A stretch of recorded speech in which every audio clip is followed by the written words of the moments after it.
जेहेतु प्रभु तांकरी महान अनुग्रह दया आशीर्वाद द्वारा ए प्रातकालीन समय मध्य ऑनलाइन माध्यम उपासना करने निमंते आम समस्त को सुजोग प्रदान कर द्वितीय मु समस्त को मोर ख्रीष्टीय नमस्कार जनाए आपण मानू बहुत खुशी लगुच आनंद भी लगुच मते ईश्वर पवित्र वाक्य को वितरण करने निमंते मते सुजोग प्रदान कर विशेष धन्यवाद दिए आम बड़ बापा वीरेंद्र नायक को से कि मते यज्ञ मणिले आ ईश्वर पवित्र वाक्य को आपण मान सम्मुख में रखा निमंते से मते सुजोग प्रदान कर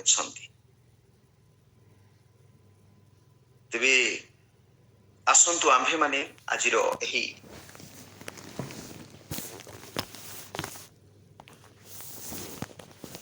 ध्यान निमंते ईश्वर पवित्र वाक्य अंश पाठ करवा जहाँ आम्भे माने प्राप्त होगा एफिसियो मंडली निकट को प्रेरित पालंक पत्र तार 5 पर्व 8 पदरु 10 पद पर्यंत एफिसियो 5 पर्व तार 8 पदरु 10 पद पर्यंत अरे पर लेखा अच्छी कारण तुम्भे माने पूर्वे अंधकार स्वरूप थिलो किंतु एबे प्रभुको सहभागितारे आलोक स्वरूप होइछ आलोकर संतान माननको परि आचरण करो कारण समस्त प्रकार उत्तमता धार्मिकता और सत्य आलोकर फल स्वरूप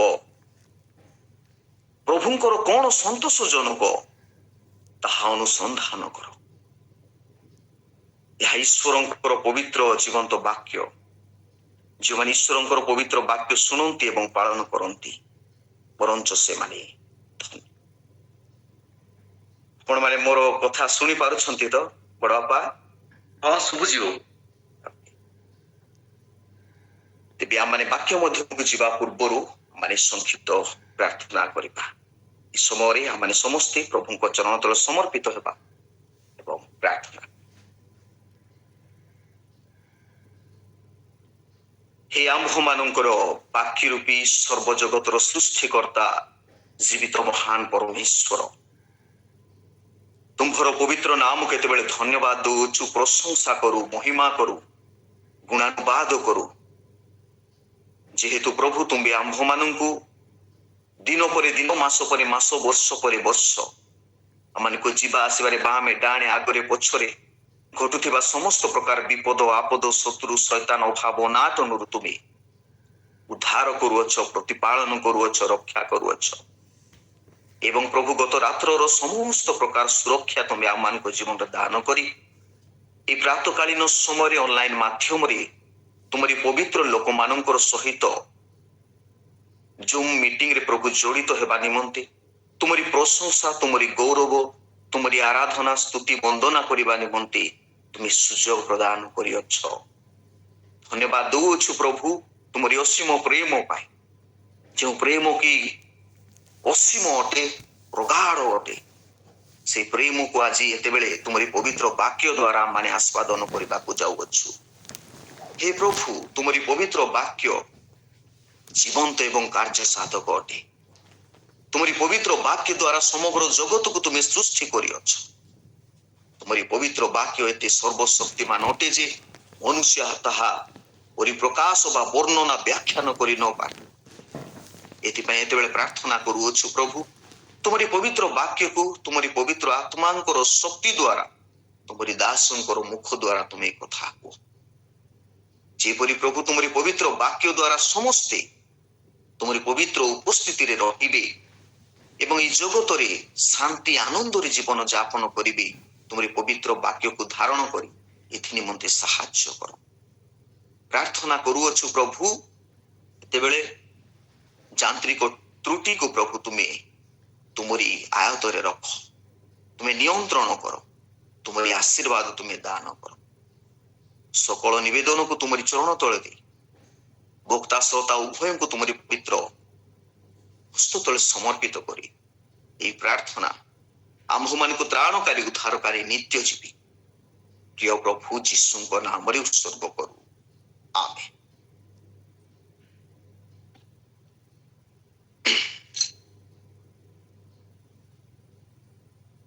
ମାର୍ଟିନ ଲୁଥର କିଙ୍ଗ ଜୁନିୟର ସେ କହନ୍ତି, darkness cannot drive out of darkness, only light can do that। ଏହାର ଅର୍ଥ ଅନ୍ଧକାର ଅନ୍ଧକାରକୁ ଦୂର କରିପାରେ ନାହିଁ, କିନ୍ତୁ କେବଳ ଆଲୋକ ଅନ୍ଧକାରକୁ ଦୂର କରିପାରେ। ଆଉ ଜଣେ ଲୋକ ମଧ୍ୟ କହନ୍ତି, where the light exists, there is no place for darkness। ଯେଉଁଠାରେ ଆଲୋକର ଉପସ୍ଥିତି ଅଛି, ସେଠାରେ ଅନ୍ଧକାର ନିମନ୍ତେ କୌଣସି ସ୍ଥାନ ନାହିଁ। ପ୍ରିୟ ପ୍ରଭୁଙ୍କର ପବିତ୍ର ଲୋକମାନେ, the world is full of darkness। ଯେଉଁ ଯୁଗରେ ଆମ୍ଭେମାନେ ବାସ କରୁଅଛୁ, ଏହି ଜଗତ ଅନ୍ଧକାର ପୂର୍ଣ୍ଣ ଜଗତ ଅଟେ।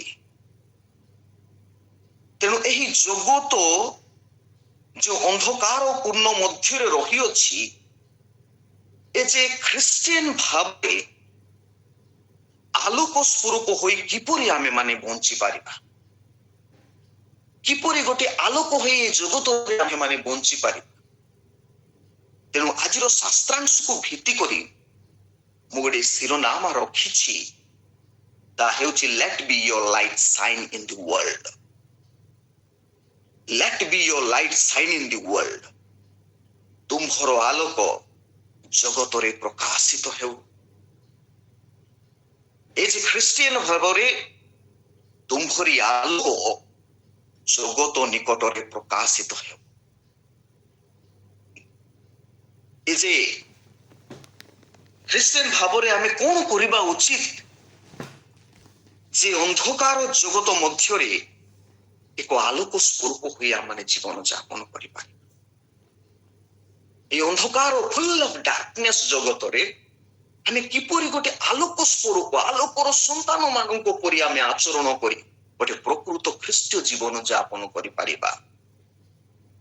ଏଥି ନିମନ୍ତେ ମୋର ସୀମିତ ଜ୍ଞାନରେ ଆପଣ ମାନଙ୍କର ଦୃଷ୍ଟି ଆକର୍ଷଣ କରିବା ନିମନ୍ତେ ଆଜି ମୁଁ ତିନୋଟି ବିଷୟ କହିବି, ଆମେ କିପରି ଆମର ଆଲୋକ ଜଗତ ନିକଟରେ ପ୍ରକାଶ କରିବା। ମୁଁ ତିନୋଟି ବିଷୟ ଆଜି ଆପଣ ମାନଙ୍କ ନିକଟରେ ମୁଁ ରଖିବାକୁ ଚାହେଁ। ପ୍ରିୟ ମଣ୍ଡଳୀ, ପ୍ରଥମ ବିଷୟ ହେଲା ଯେ ଆମ୍ଭେମାନେ ନିଜର ଆଲୋକ ଜଗତ ନିକଟରେ ପ୍ରକାଶିତ ହେବାକୁ ହେଲେ ପ୍ରଥମ ବିଷୟର ଆବଶ୍ୟକ ଅଛି ଦ ଗ୍ରେଟ୍ ଚେଞ୍ଜନେସ୍। ଦ ଗ୍ରେଟ୍ ଚେଞ୍ଜନେସ୍ ର ଆବଶ୍ୟକ ଅଛି। ଏକ ବଡ଼ ପରିବର୍ତ୍ତନର ଆବଶ୍ୟକ ଅଛି।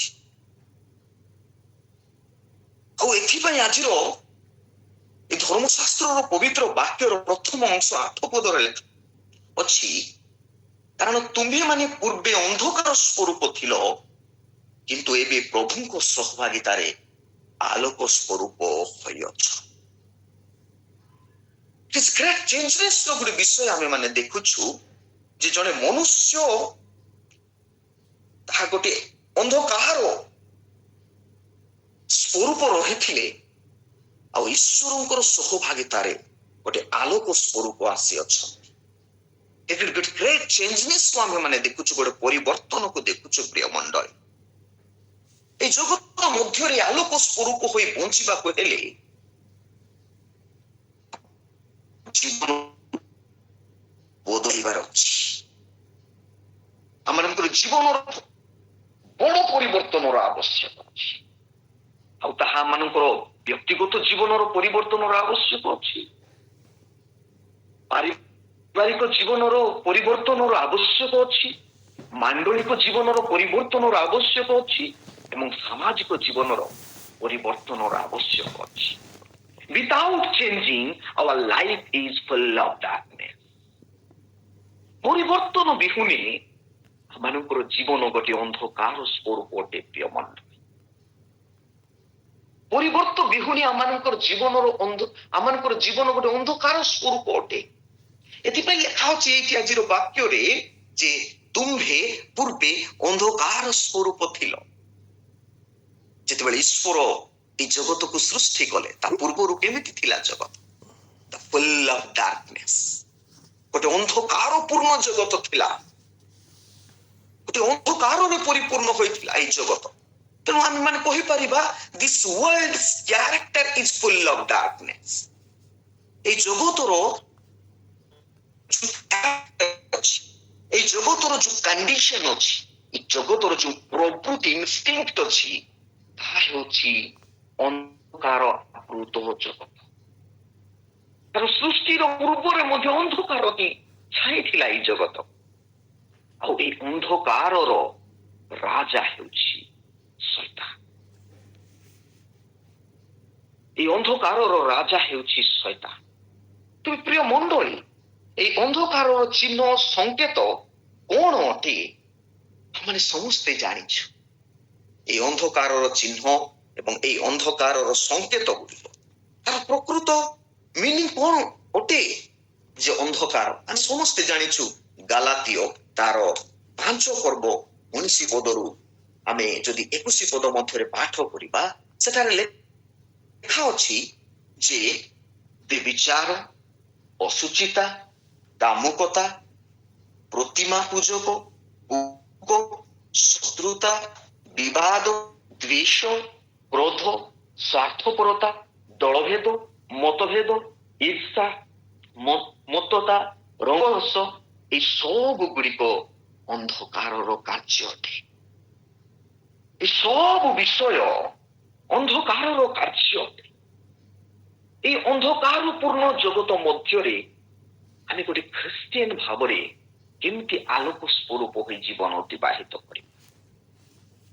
ଈଶ୍ୱର ଯେତେବେଳେ এই ଜଗତ ଅନ୍ଧକାରପୂର୍ଣ୍ଣ ଥିଲା, କଣ ଈଶ୍ୱର এই ଜଗତକୁ ଛାଡ଼ିଦେଲେ? ଈଶ୍ୱର এই ଜଗତକୁ କଣ ଛାଡ଼ିଦେଲେ? God never forsake. ଈଶ୍ୱର କଦାପି ସେ ତାଙ୍କରି ଜଗତକୁ ସେ ପରିତ୍ୟାଗ କରେ ନାହାନ୍ତି।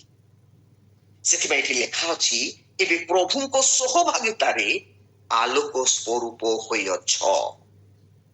ଯେତେବେଳେ ଈଶ୍ୱର এই ଜଗତରେ ଇନଭଲ୍ଭ ହେଲେ, ଇଣ୍ଟରଭେନସନ ଜଗତ ମଧ୍ୟରେ ସେ ଆସିଲେ, ସେତେବେଳେ ଗୋଟେ କଥା କହିଲେ, ଦେयर ବି ଲାଇଟ ବୋଲି କହିଲେ। ଦୀପ୍ତି ହେଉ, ତହିଁରେ ଦୀପ୍ତି ହେଇଗଲା। It is the great power of God. ଈଶ୍ୱରଙ୍କର ଏହା ପ୍ରଗାଢ଼ ଶକ୍ତି ଅଟେ। ତାଙ୍କର ମୁଖ ନିଃସୃତ ପବିତ୍ର ବାକ୍ୟ ଦ୍ୱାରା ସେ ସମଗ୍ର ଜଗତକୁ ସେ ସୃଷ୍ଟି କଲେ। Without God there is not a light. ଈଶ୍ୱରଙ୍କର ବିହୁନେ, ଈଶ୍ୱରଙ୍କର ସହଭାଗିତା ବିହୁନେ এই ଜଗତ କେବେ ମଧ୍ୟ ଆଲୋକ ସ୍ୱରୂପ ହୋଇପାରେ ନା। ମୁଁ କହିବାକୁ ଚାହେଁ, ଆମମାନଙ୍କର ବ୍ୟକ୍ତିଗତ ଜୀବନ, ଆମମାନଙ୍କର ପାରିବାରିକ ଜୀବନ, ଆମମାନଙ୍କର ମାଣ୍ଡଳିକ ଜୀବନରେ ମଧ୍ୟ ପ୍ରିୟ ମଣ୍ଡଳୀ, ଗଡର ଇଣ୍ଟରଭେନସନ ରହିବା ଦରକାର। ଈଶ୍ୱର ଆମମାନଙ୍କର ଜୀବନରେ, ଆମମାନଙ୍କ ଅନ୍ତଃକରଣରେ ବାସ କରିବା।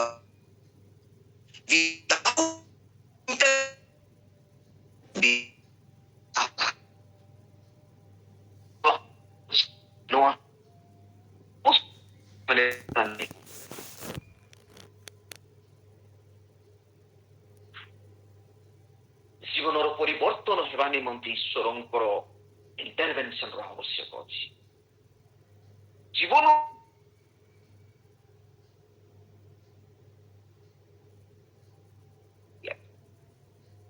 ଈଶ୍ୱରଙ୍କର ଆଲୋକ ସ୍ୱରୂପ ବୋଲି ଲେଖା ଅଛି। ଆମେ କେମିତି ଆମମାନଙ୍କର ଜୀବନକୁ ପରିବର୍ତ୍ତନ କରିବାକୁ ହେଲେ ଈଶ୍ୱରଙ୍କର ଉପସ୍ଥିତିର ଆବଶ୍ୟକ ଅଛି। ଈଶ୍ୱରଙ୍କର ପବିତ୍ର ବାକ୍ୟକୁ ଏନକାଉଣ୍ଟର କରିବାର ଆବଶ୍ୟକ ଅଛି। ଈଶ୍ୱରଙ୍କର ପବିତ୍ର ବାକ୍ୟକୁ ସମ୍ମୁଖା ସମ୍ମୁଖୀ ଦେଖିବାର ଆବଶ୍ୟକ ଅଛି। ଈଶ୍ୱରଙ୍କୁ ସମ୍ମୁଖୀନ ହେବାର ଆବଶ୍ୟକ ଅଛି। ଈଶ୍ୱରଙ୍କ ସହିତ ଏନକାଉଣ୍ଟର ଯଦି ହେବା ନାହିଁ, ତେବେ ଆମ ଜୀବନରେ କେବେ ମଧ୍ୟ ପରିବର୍ତ୍ତନ ଆସିବ ନାହିଁ। ଦ ଗ୍ରେଟ୍ ଚେଞ୍ଜ ଆସିବ ନାହିଁ। ପ୍ରିୟ ମଣ୍ଡଳୀ, ଆମେ ବାଇବେଲରେ ଯଦି ଆମେ ଦେଖୁ, ଜଣେ ବିଶିଷ୍ଟ ବ୍ୟକ୍ତି ସେ ହଉଛନ୍ତି ସେଣ୍ଟ ପଲ, ପ୍ରେରିତ ପାଉଲ।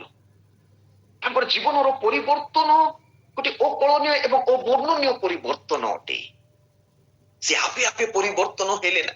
ତାଙ୍କର ପୂର୍ବ ଜୀବନକୁ ଆମେ ଯଦି ଦେଖୁ, ଯାହା ପ୍ରେରିତ 9 ପର୍ବ 3 ପଦରୁ ତାର ତଳ ଅଂଶରେ ଲେଖା ଅଛି ସେଇଠି ଯେ ଯେତେବେଳେ ସେ ଗୋଟିଏ ଦମିଶ୍କ ରାସ୍ତାରେ ଖ୍ରୀଷ୍ଟିଆନ ବ୍ୟକ୍ତି ବିଶେଷ ମାନଙ୍କୁ ସେ ତାଡ଼ନା କରିବାକୁ ଯାଉଥିଲେ, ସେତେବେଳେ ଈଶ୍ୱରଙ୍କର ସମ୍ମୁଖାସମ୍ମୁଖୀ ହେଲେ। ସେଟା ଦମିଶ୍କ ରାସ୍ତାରେ ଈଶ୍ୱର ତାହାଙ୍କୁ କଣ କଲେ ନା ପ୍ରକୃତରେ ତାଙ୍କରି ସେଇ ପବିତ୍ର ଆଲୋକ ଦ୍ୱାରା ତାଙ୍କୁ ସେ କଥା କହିଲେ। ପାଉଲଙ୍କର ପୂର୍ବ ଜୀବନକୁ ଯଦି ଆମେ ମାନେ ଚିନ୍ତା କରିବା, ପାଉଲଙ୍କର ପୂର୍ବ ଜୀବନ ହେଉଛି ସେ ଜଣେ ଜିହୁଦୀ ଧର୍ମାବଲମ୍ବୀ ଥିଲେ। ସେ ଜିହୁଦୀ ଧର୍ମ ଉପରେ ତାଙ୍କର ବିଶ୍ୱାସ, ତାଙ୍କର ଆସ୍ଥା ରହିଥିଲା। ଜିହୁଦୀ ମାନଙ୍କର ବିଲିଫରେ ସେ ଜୀବନ ଯାପନ କରୁଥିଲେ। ଜିହୁଦୀ ମାନଙ୍କ ରିଚୁଆଲକୁ ସେ ଜୀବନ ଯାପନ ମାନେ ରିଚୁଆଲକୁ, ଯାହା ରୀତିନୀତିକୁ ସେ ପାଳନ କରୁଥିଲେ ଏବଂ ଜିହୁଦୀୟ ବିଚାରଧାରା, ଜିହୁଦୀୟ ଚିନ୍ତାଧାରାର ସେ ଜୀବନ ଯାପନ କରୁଥିଲେ। କିନ୍ତୁ ଯେତେବେଳେ ଗାଡ ସହିତ ତାଙ୍କର ଏନକାଉଣ୍ଟର ହେଲା, ଯେତେବେଳେ ଗାଡ ସହିତ ତାଙ୍କର ଆମ୍ନା ସାମ୍ନା ହେଲା ଦମିଶ୍କ ରାସ୍ତାରେ, ଯୀଶୁ ଅଦୃଶ୍ୟ ଭାବରେ ତାଙ୍କରି ଆଲୋକ ଦ୍ୱାରା ସେ କହିଲେ, ହେ ସାଉଲ, କାହିଁକି ତାଡ଼ନା କରୁଅଛ? ଆଶ୍ଚର୍ଯ୍ୟ ସେଇଠି, ତୁମେ ମତେ କାହିଁକି ତାଡ଼ନା କରୁଅଛ? ଗାଡ ଯେତେବେଳେ ଏନକାଉଣ୍ଟର ହେବେ ପ୍ରିୟ ମଣ୍ଡଳୀ, ସେତେବେଳେ ଜୀବନର ପରିବର୍ତ୍ତନ ଆସିବ। ସେତେବେଳେ ଆମେ ମାନେ ଏଇ ଜଗତରେ ଖ୍ରୀଷ୍ଟଙ୍କର ଆଲୋକ ସ୍ୱରୂପ ହୋଇ ବଞ୍ଚି ପାରିବା। ୱିଥାଉଟ ଚେଞ୍ଜରେ, ୱିଥାଉଟ ଗାଡରେ ଆମେ କେବେ ମଧ୍ୟ ଈଶ୍ୱରଙ୍କ ସେହି ଆଲୋକର ସନ୍ତାନ ମାନଙ୍କ ପରି ଆଚରଣ କରିପାରିବା ନାହିଁ। We are the human depravity. ଆମେ ପ୍ରକୃତରେ ଦୁର୍ବଳ ଅଟୁ ଯେ ଆମେ ଜୀବନ ଆମେ ନିଜେ ପରିବର୍ତ୍ତନ ହେବା।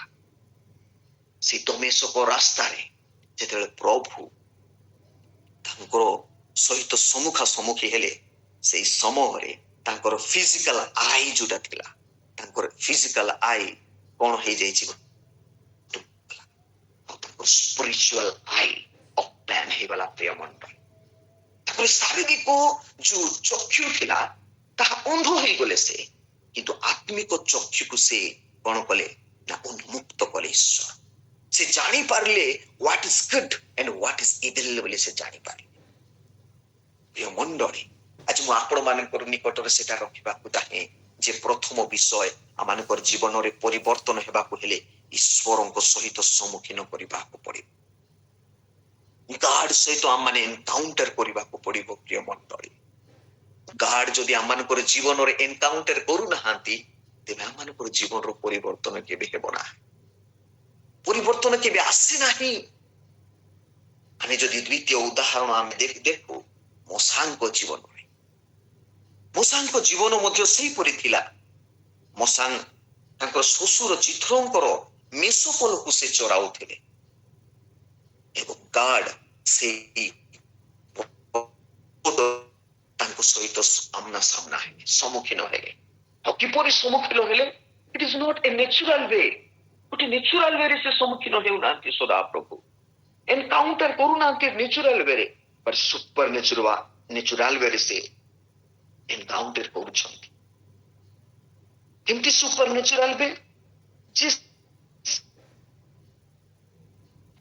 ସେ ବୁଧା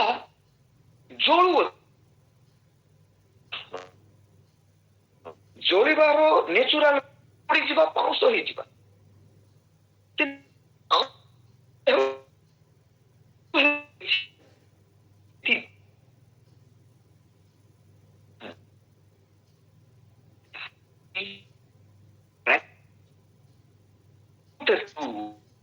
ବାବୁ କଟ୍ ହେଇଯାଉଛି।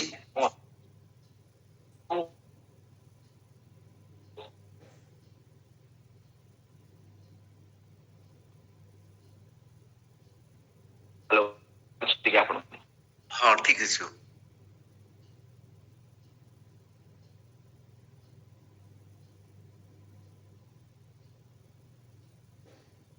ହେରାଜ ବାବୁ କଟ୍ ହେଇଯାଉଛି, ଶୁଭୁନି। ଶୁଭୁନି? ହଁ ଏବେ ଶୁଭିଲା। ଠିକ ଅଛି। ଭିଡିଓଟା ବନ୍ଦ କରିଦିଅନ୍ତୁ ଭାଇ, ଭିଡିଓ ବନ୍ଦ କରିଦେଲେ କ୍ଲିୟର କଣ ଆସିବ। କହିଲେ? ଭିଡିଓଟା ବନ୍ଦ କରିଦିଅନ୍ତୁ, ହଁ ହଁ, ଭିଡିଓଟା ବନ୍ଦ କରିଦେଲେ ଅଡିଓଟା କ୍ଲିୟର ଆସିବ। ଆଚ୍ଛା ଆଚ୍ଛା, ଭିଡିଓଟା ମୁଁ ବନ୍ଦ କରିଦେବି କି? ଭିଡିଓ ପାଇଁ ବୋଧେ କ୍ଲିୟର ଆସୁନି। ଠିକ ଅଛି, ମୁଁ ଭିଡିଓ ବନ୍ଦ କରିଦେଲି।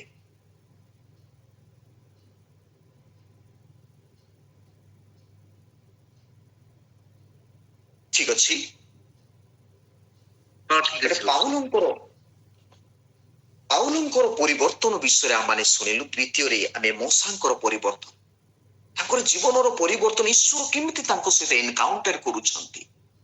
ଆଉ ସେଟା ଏମିତି ଏକ ସ୍ଥାନରେ, ଗୋଟେ ପାହାଡରେ, ଗୋଟେ ପର୍ବତ ନିକଟରେ ସେ ଏନକାଉଣ୍ଟର କରୁଛନ୍ତି। ସେ ଯେତେବେଳେ ମେଷପଲ ଚରାଉଥିଲେ, ସେ ସମୟରେ ଈଶ୍ୱର ସେ ବୁଦା ମାଧ୍ୟମରେ ତାଙ୍କୁ ସେ ଦର୍ଶନ ଦେଉଅଛନ୍ତି। ସେ କେମିତି ଦର୍ଶନ ଦେଉଛନ୍ତି? ଗୋଟେ ନ୍ୟାଚୁରାଲ ୱେରେ ସେ ଦର୍ଶନ ଦେଉନାହାନ୍ତି, କିନ୍ତୁ ସୁପର ନ୍ୟାଚୁରାଲ ୱେରେ, ଅଲୌକିକ ୱେରେ ଈଶ୍ୱର ମଶାଙ୍କୁ ସେ ଦର୍ଶନ ଦେଉଅଛନ୍ତି। ପ୍ରିୟ ମଣ୍ଡଳ, ପ୍ରିୟ ଈଶ୍ୱରଙ୍କର ଲୋକମାନେ, ଆଜି ମୁଁ ଆପଣମାନଙ୍କ ନିକଟରେ ତାହା ହିଁ ରଖିବାକୁ ଚାହେଁ, ତାହା ହିଁ ମୁଁ କହିବାକୁ ଚାହେଁ। ଜୀବନର ପରିବର୍ତ୍ତନ ଯଦି ଆସିବାକୁ ହେଲେ ଈଶ୍ୱରଙ୍କର ସହଭାଗିତା, ଈଶ୍ୱରଙ୍କ ସହିତ ସମ୍ମୁଖୀନ ହେବାକୁ ପଡିବ। ଈଶ୍ୱରଙ୍କର ସହିତ ଆମେ ଈଶ୍ୱର ଆମମାନଙ୍କର ଜୀବନରେ ଇଣ୍ଟରଭେନସନ କରିବାକୁ ପଡିବ, ତାଙ୍କର ଉପସ୍ଥିତିରେ ରହିବାକୁ ପଡିବ। ଆମେ ଯଦି ଦେଖୁ ଯକ୍ଷଙ୍କର ଜୀବନରେ ମଧ୍ୟ, ଯକ୍ଷ ମଧ୍ୟ ଠିକ ସେମିତି ତାଙ୍କର ଜୀବନ ରହିଥିଲା। ସେ ପୂର୍ବରେ ଗୋଟେ ଅନ୍ଧକାର ସ୍ୱରୂପ ଜୀବନ ଅତିବାହିତ କରୁଥିଲେ, କିନ୍ତୁ ଯେତେବେଳେ ସେ ଯୀଶୁଙ୍କୁ ଦେଖିବା ନିମନ୍ତେ ଗଲେ, ଆଉ ଯୀଶୁ ଯେ ସେ ଭାବୁଥିଲେ ଯେ ଯୀଶୁଙ୍କୁ ମୁଁ ଦେଖିବି ବୋଲି, କିନ୍ତୁ ଯୀଶୁ ତାଙ୍କୁ ଦେଖିବା ନିମନ୍ତେ ସେ ଯାଉଅଛନ୍ତି। ଆଉ ଯୀଶୁ ସେ ଯେତେବେଳେ ଗଛ ଉପରକୁ ଚଢିଲେ, ଯୀଶୁ କହିଲେ, ହେ ଯକ୍ଷ ଓହ୍ଲାଇ ଆସ, ଆଜି ମୁଁ ତୁମ ଘରେ ରହିବି। ଆଉ ଯୀଶୁ ଯେତେବେଳେ ତାଙ୍କ ଗୃହରେ ଗଲେ, ସେତେବେଳେ ସେ ନିଜେ ଚିହ୍ନି ପାରିଲେ, ନିଜେ ଜାଣିପାରିଲେ ଯୀଶୁଙ୍କ ସହିତ ଯେଉଁମାନେ ଏନକାଉଣ୍ଟର ହେଇଛନ୍ତି, ତାଙ୍କର ଜୀବନର ପରିବର୍ତ୍ତନ ହେଇଛି। ସେହି ଦିନ ଯକ୍ଷ କହିଲେ, ମୋର ସମ୍ପତ୍ତିର ଅର୍ଦ୍ଧେକ ମୁଁ ଦରିଦ୍ର ମାନଙ୍କୁ ଦାନ କରୁଅଛି, ଏବଂ କୌଣସି ଯଦି ମୁଁ ଅନ୍ୟାୟରେ କାହାରି କିଛି ନେଇଥାଏ, ତାକୁ ମୁଁ 4 ଗୁଣ ମୁଁ ଫେରେଇ ଦେବି ବୋଲି ସେ କହିଲେ। ଯୀଶୁ କହିଲେ, ଆଜି এই ଗୃହରେ ପରିତ୍ରାଣ ଉପସ୍ଥିତ ବୋଲି କହିଲେ। ସେ a beautiful statement that God has given, Jesus has given. ଆଜି এই ଗୃହରେ ପରିତ୍ରାଣ ଉପସ୍ଥିତ, କାରଣ ଯେଉଁ ବ୍ୟକ୍ତି ମାନେ ଯୀଶୁଙ୍କ ସହିତ, ଈଶ୍ୱରଙ୍କର ସହିତ ଏନକାଉଣ୍ଟର ହେଇଛନ୍ତି, ସମ୍ମୁଖୀନ ହୋଇଅଛନ୍ତି, ତାଙ୍କର ଜୀବନର ପରିବର୍ତ୍ତନ ହୋଇଛି। ପ୍ରିୟ ମଣ୍ଡଳୀ, ଜଣେ ବ୍ୟକ୍ତି କହନ୍ତି, repentance is not when you cry, repentance is when you change. Repentance is not when you cry, repentance is when you change. ପରିବର୍ତ୍ତନ ପାପ ଏହା ନୁହେଁ ଯେ ଯେତେବେଳେ ତୁମେ କାନ୍ଦିବ ତାହାପରେ କାନ୍ଦୁଛୁ, କିନ୍ତୁ ସେ କହନ୍ତି repentance is when you change. ଯେତେବେଳେ ତମର ଜୀବନ ପରିବର୍ତ୍ତନ ହେଉଛି, ସେତେବେଳେ ସେହି ରିପେଣ୍ଟେନ୍ସ ର ମୂଲ୍ୟବୋଧତା ହେଉଛି। ପ୍ରିୟ, repentance is not when you cry. କାନ୍ଦିବା ଇମୋସନ, ଗୋଟେ ମନୁଷ୍ୟ ଜୀବନର ଇମୋସନ ଦ୍ୱାରା ହୁଏ ନାହିଁ। ମାତ୍ର ଯେତେବେଳେ ଆମ୍ଭେମାନେ repentance changing in is action oriented, ଯୋଉ repentance ଅଛି, it is not a oral oriented, ଏହା ମୌଖିକ କଥା କହିବା, କାନ୍ଦିବା ତାହା ନୁହେଁ, କିନ୍ତୁ ଏହା action oriented ଅଟେ, ଏହା କାର୍ଯ୍ୟରେ ପରିଣତ କରିବା ବିଷୟ ଅଟେ। ଏଇ ଯୋଉ ତେଣୁ ସେ ବଢିଆ କଥା କହନ୍ତି, repentance is repentance is not when you cry, but repentance is when you change. ପ୍ରିୟ ମଣ୍ଡଳୀ, ଆଜି ଏଇ 3 ଜଣ ବ୍ୟକ୍ତି ବିଶେଷ ମାନଙ୍କ ମଧ୍ୟରୁ ଆମେ ପାଉଲ, ମୋଶା ବିଷୟରେ ଦେଖିଲୁ ଏବଂ ଏମାନଙ୍କର ଜୀବନରେ ଏକ ଗ୍ରେଟ୍ ଚେଞ୍ଜ ଆଇଲା ଯେତେବେଳେ ତାଙ୍କ ଜୀବନରେ ଆସିଲେ। ଯେତେବେଳେ ତାଙ୍କ ଜୀବନ ମଧ୍ୟରେ ଆସିଲେ ସେତେବେଳେ ଗୋଟେ ଗ୍ରେଟ୍ ଚେଞ୍ଜ ଆସିଲା। ତେଣୁ ଆଜି ମୁଁ ଆପଣମାନଙ୍କ ନିକଟରେ ଆହ୍ୱାନ ରଖିବାକୁ ଚାହେଁ, ଆମେ ମଧ୍ୟ ଆଜି ଗୋଟେ ଖ୍ରୀଷ୍ଟିଆନ ଭାବରେ ଆମେ ଗଡ୍ ସହିତ ଏନକାଉଣ୍ଟର ହେବାକୁ ପଡିବ, ଈଶ୍ୱରଙ୍କର ସହିତ ସମ୍ମୁଖୀନ ହେବାକୁ ପଡିବ।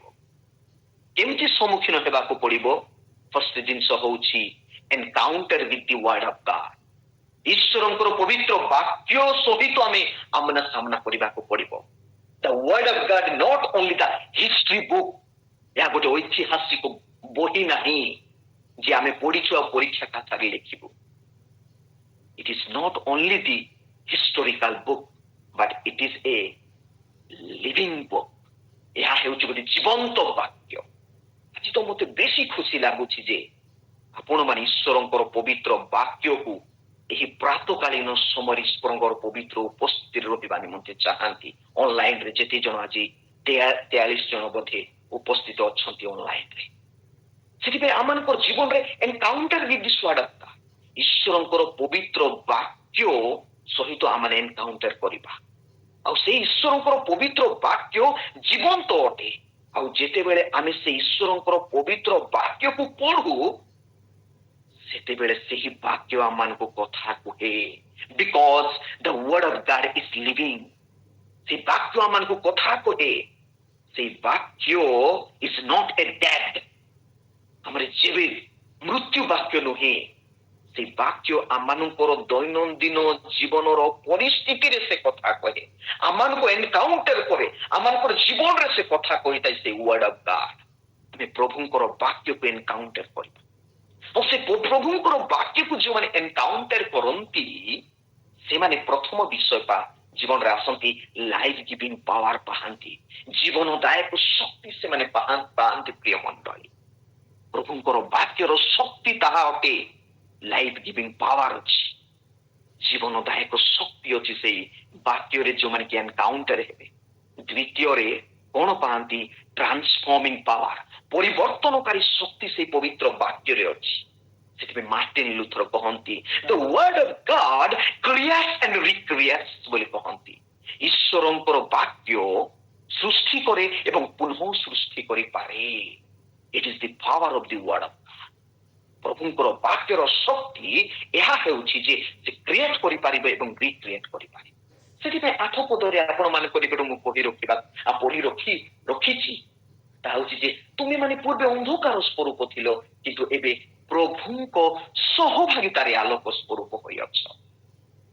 ଗାଡର ଫେଲୋସିପରେ ତୁମେ ଆଲୋକ ସ୍ୱରୂପ ହୋଇଅଛ। ଗାଡ ସହିତ ଯେତେବେଳେ ଏନକାଉଣ୍ଟର କଲ ସେତେବେଳେ ତୁମେ ଆଲୋକ ସ୍ୱରୂପ ହୋଇ ଜୀବନ ଅତିବାହିତ କରିବ। ପ୍ରିୟ ମଣ୍ଡଳୀ, ଆଜି ଆମମାନଙ୍କର ପାଖରେ ଚିନ୍ତା କରିବାର ବିଷୟ ଅଛି। ଈଶ୍ୱରଙ୍କର ଫେଲୋସିପରେ ବା ଏଠି ଲେଖା ଅଛି ପ୍ରଭୁଙ୍କର ସହଭାଗିତାରେ ଆଲୋକ ସ୍ୱରୂପ। ପ୍ରଭୁଙ୍କର ସହଭାଗିତାରେ ଆମମାନଙ୍କର ପରିବର୍ତ୍ତନ ଅଛି। ଆଜି ଯେଉଁମାନେ ଯଦି ଭାବୁଛନ୍ତି ମୋର ଜୀବନ କେମିତି ପରିବର୍ତ୍ତନ ହେବ ବୋଲି, ତେବେ ସେଠି ଲେଖା ଅଛି ଗୋଟେ ବିଷୟ ଲେଖା ଅଛି there is no way or capability to change ourselves। ଆମର ଜୀବନକୁ ଆମେ ନିଜେ ପରିବର୍ତ୍ତନ କରିପାରିବା ନାହିଁ, କିନ୍ତୁ God's way and capability to change ourselves।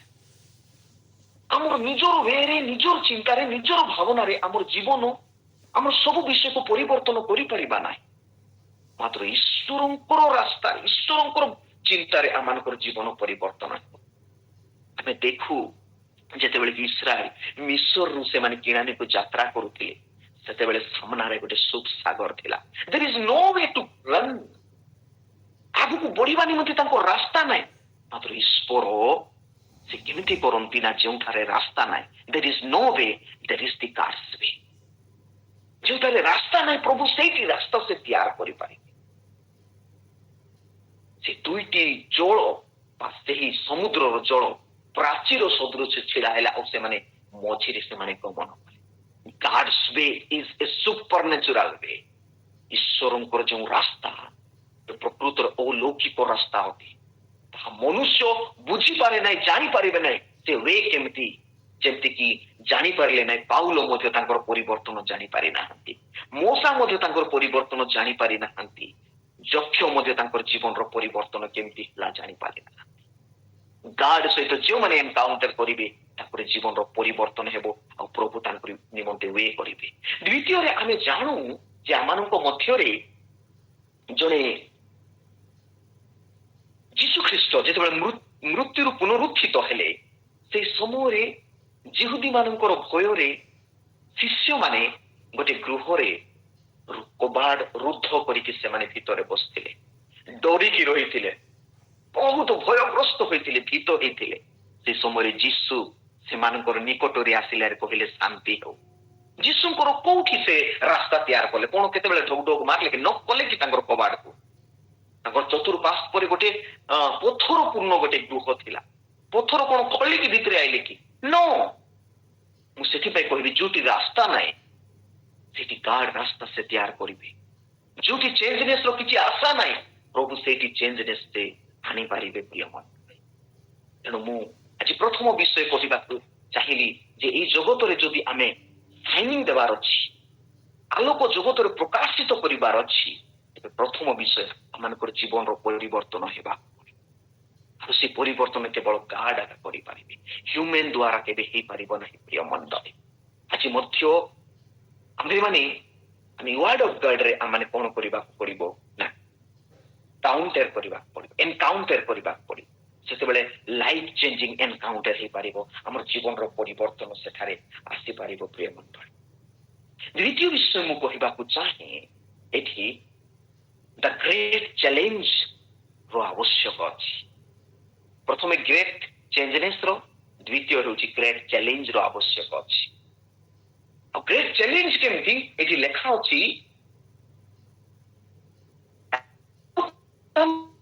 ଆଚରଣ କର, କାରଣ ସମତା, ଧାର୍ମିକତା ଓ ସତ୍ୟ ଆଲୋକର ବୋଲି କହନ୍ତି।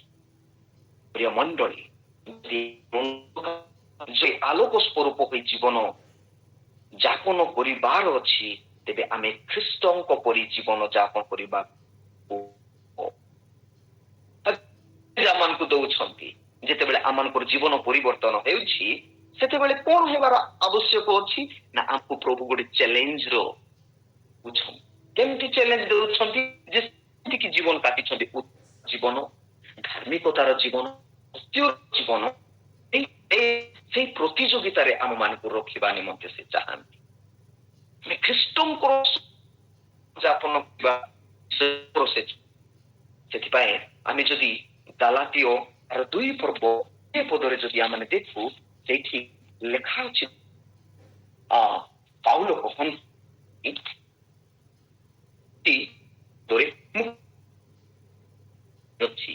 ମୁଁ ଆଉ ଜୀବିତ ନୁହେଁ, ମାତ୍ର ମୋ ଠାରେ ଜୀବିତ ଅଛନ୍ତି। ମୁଁ ମୃତ୍ୟୁବରଣ କରିଛି, କିନ୍ତୁ ଖ୍ରୀଷ୍ଟ ମୋ ନିକଟରେ ଜୀବିତ ଅଛନ୍ତି।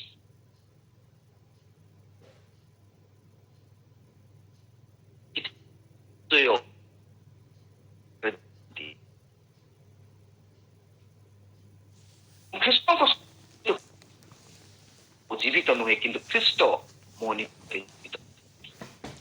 ଏଇଠି ମୁଁ ଗୋଟେ ଫିଲୋସଫର କହିବାକୁ ଚାହେଁ, ବିଶିଷ୍ଟ ଫିଲୋସଫର, ତାଙ୍କ ନାଁ ହେଉଛି ଫ୍ରେଡରିକ୍ ଗାର୍ଡ ବୋଲି କରି କହନ୍ତି।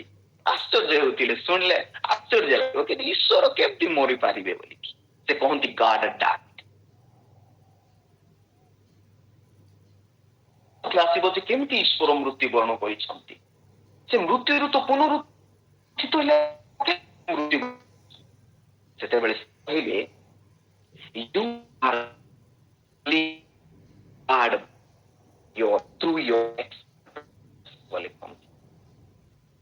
ପ୍ରତ୍ୟେକ ଖ୍ରୀଷ୍ଟିଆନ କହନ୍ତି ମୃତ୍ୟୁବରଣ କରିଛନ୍ତି,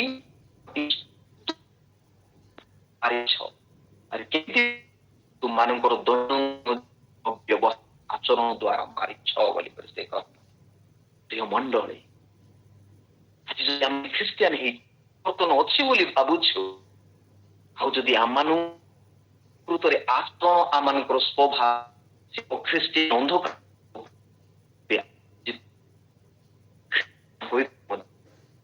ଜୀବନ ଯାପନ କରୁଛୁ, ଅନ୍ଧକାରରେ ଜୀବନ ଯାପନ କରୁଅଛୁ, ତାହାକୁ ଆମମାନଙ୍କୁ ବୁଝିବାକୁ ପଡିବ। ଆମର ଯୋଉ ଆକ୍ସନରେ, ଆମର ଆମର କାର୍ଯ୍ୟକଳାପ ଆଚରଣରେ ପ୍ରକାଶିତ ହେବାକୁ ହେବ।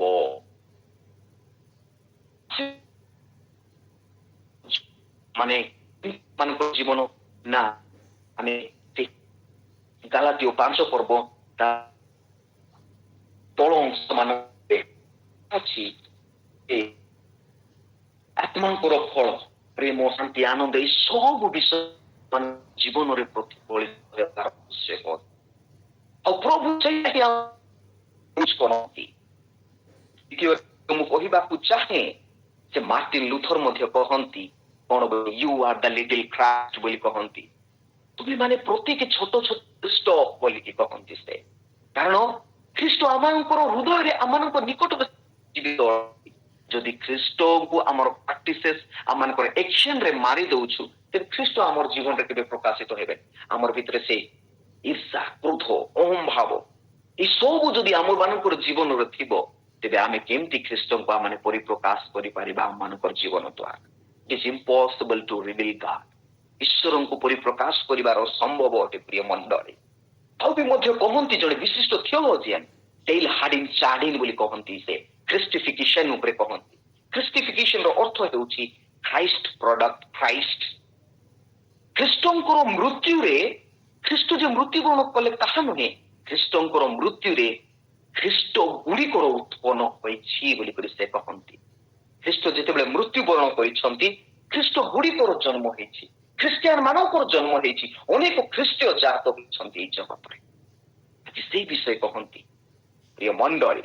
ସେଥିପାଇଁ ଯୀଶୁ ମଧ୍ୟ କହନ୍ତି I M the light of the world ବୋଲିକରି ସେ କହନ୍ତି। ମୁଁ ଜଗତର ଜ୍ୟୋତି ବୋଲିକରି ସେ କହନ୍ତି। କେବଳ ସେତିକି ଏକା ନୁହେଁ, ସେ କହନ୍ତି ଯେ ତୁମେ ମାନେ ମଧ୍ୟ ଜଗତର ଜ୍ୟୋତି। ଯଦି ଈଶ୍ୱର କହିନାହାନ୍ତି, ଯୀଶୁ କହିନାହାନ୍ତି try your best to become light of the world, ତୁମେ ଚେଷ୍ଟା କର ଜ୍ୟୋତି ହେବାକୁ ବୋଲି କହିନାହାନ୍ତି। ମାତ୍ର ଯୀଶୁ କହିଲେ ତୁମ୍ଭେ ମାନେ ଜଗତର ଜ୍ୟୋତି। ଯୀଶୁ ଜଗତର ଜ୍ୟୋତି ଆଉ ଆମେ ମାନେ ଜଗତର ଜ୍ୟୋତି। ଆମେ କଣ ଈଶ୍ୱରଙ୍କର ସହିତ ଇକ୍ୟୁଭାଲେଣ୍ଟ କି?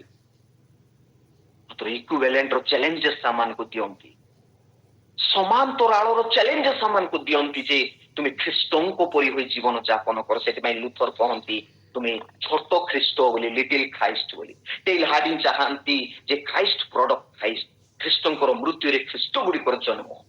ଆମେ ମାନେ ଗୋଟେ ସାଧାରଣ ମନୁଷ୍ୟ ନୁହେଁ। ଦ ଖ୍ରୀଷ୍ଟିଆନ ଲାଇଫ ହେଉଛି ଏବଭ୍ ଦି ହ୍ୟୁମାନିଟି ଲିଭିଂ ଲାଇଫ।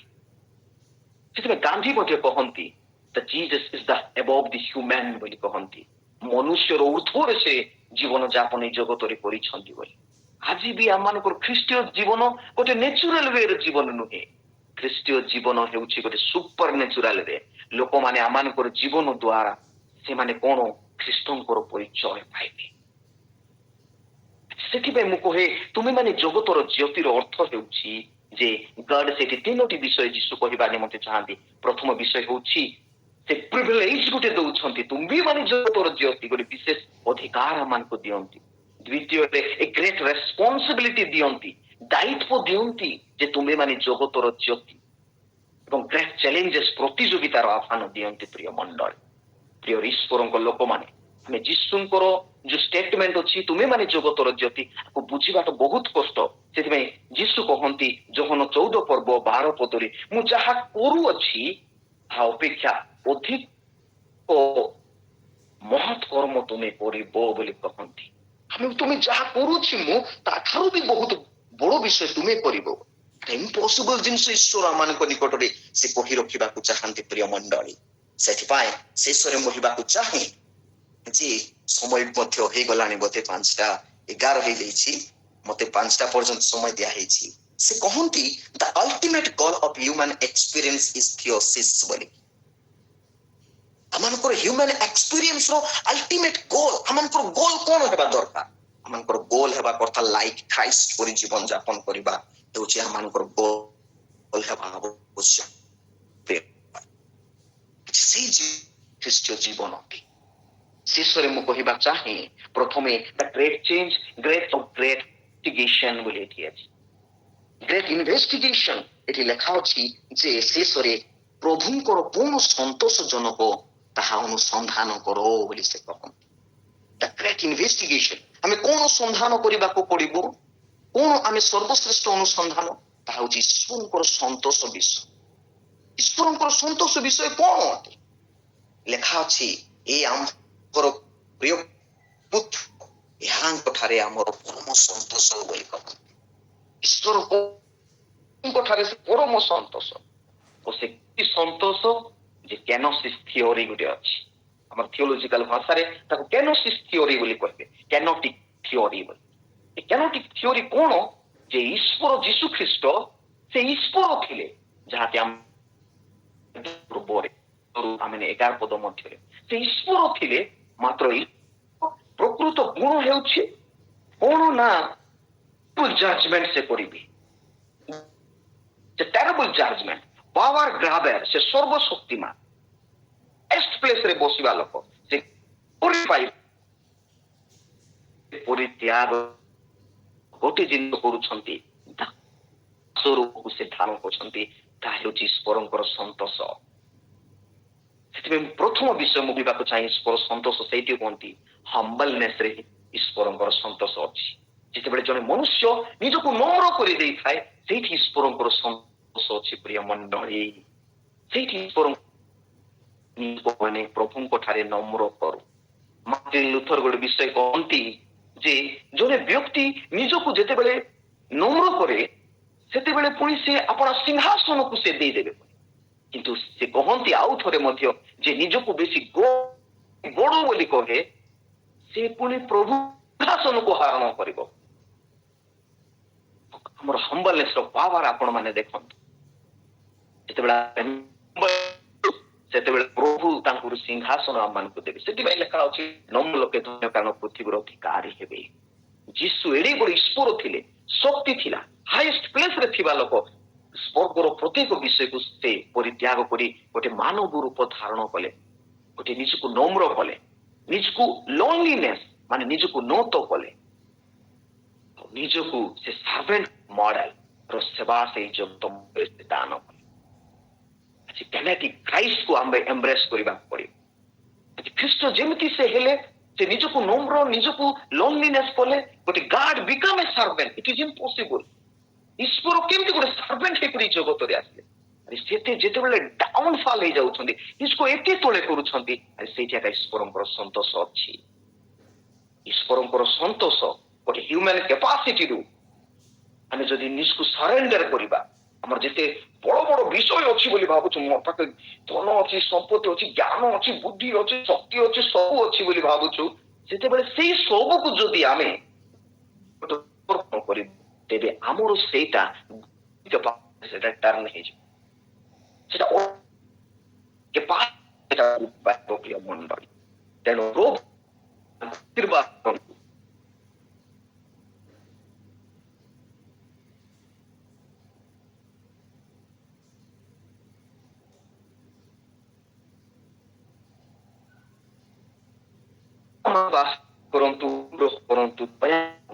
ଯେପରି ଆମ ଏଇ ଜଗତରେ ଯଦି ଆଲୋକ ବହି ଜୀବନ ଅତିବାହିତ କରିବାକୁ ହେଲେ, ଆମକୁ ତିନୋଟି ବିଷୟ, a great change, challenge, a great investee, ଏ ତିନୋଟି ବିଷୟ ଆବଶ୍ୟକ ଅଛି।